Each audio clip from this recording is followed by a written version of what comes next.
Let's welcome in our guest, former New York City Police Commissioner Bernard Kerik, Skyping in this morning from New Jersey. Bernie, a top official says Iran tried to extradite the gunman behind this attack in Sydney years ago.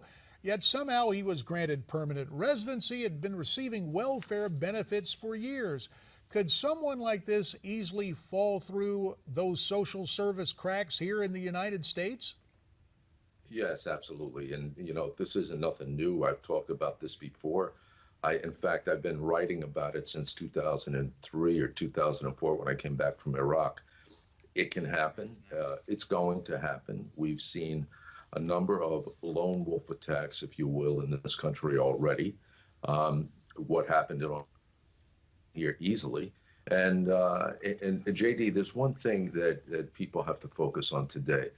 There were more than 150 kids killed yesterday in Pakistan, and it's not even making top of the morning news today. We have become so accustomed to this stuff that it's almost secondary in nature, and it should not be.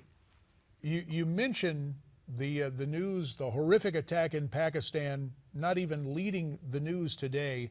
Bernie, in your opinion, have Americans become benumbed, or have they forgotten 9/11 and all you went through? Well, what happens is, look, the further you get away from 9/11, the more people forget. I was at a dinner last night with some young men that are, they were 25, 29, 30, 35.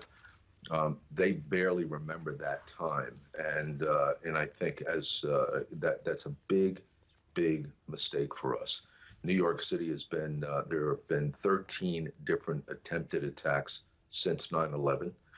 Luckily, they've been thwarted, or we've come upon them in one way or another.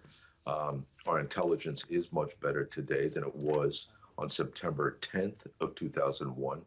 But the problem is somebody's going to slip through the cracks. And when they do, we're going to have incidents like we saw in Australia, or what happened in Pakistan, or, some of these things we've been seeing around the U.S. In the last few months. Bernie, how do you weigh in light of the Sony hackers invoking the 9/11 after threatening to attack movie theaters here at home? You know what, Francesca, nothing should be ruled out.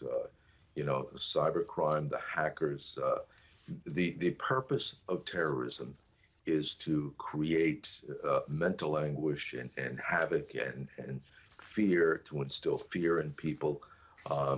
There's two things that these people want: death and destruction and economic collapse. Look, the targets on 9/11 were the two biggest economic symbols of our country. The World Trade Center. It was our military. It was going to be the White House or the Capitol. The problem is a lot of people in this country forget that. They don't realize it. But we've got to keep as much of our security presence out there, and we have to secure these cyber networks because I think that's going to be one of the next biggest goals for them.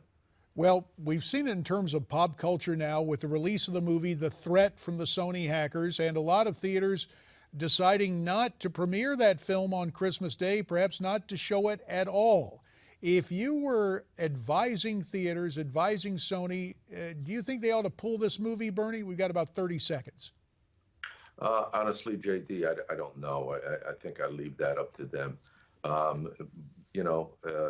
These days, the freedom of speech, it's making me kind of crazy, really, with all the stuff that's going on around the country. But I think I'll leave that up to the theater people.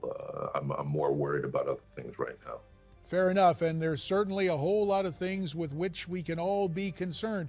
Bernie Kerik, we're going to ask you to stay right there. When we come back, we're going to talk more about what transpired yesterday in Pakistan and what may await us all.